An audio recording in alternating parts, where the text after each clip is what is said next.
Missouri Parkı şəhərin mərkəzi bölgələrindən olan Vaqe bölgəsində yerləşir. Missouri Parkını uşaq şəhərciyi də adlandırırlar. 1982-ci ildə Nodar Dumbadze'nin Xəyallar insanı öldürmür statiyası əsasında yaradılıb.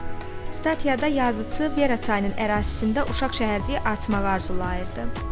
Parkın görünüşündə insanın ruhunu oxşayan musiqi notaları təsvir edilir. Parkda uşaqların əyləncəsi üçün nəzərdə tutulmuş bir çox vəsaitlər, eyni zamanda futbol, basketbol meydançaları və idman alətləri vardır. 2015-ci il 13 iyulda baş vermiş sel nəticəsində parkın müəyyən bir hissəsi zərər görmüşdür və yenidən bərpa olunmuşdur.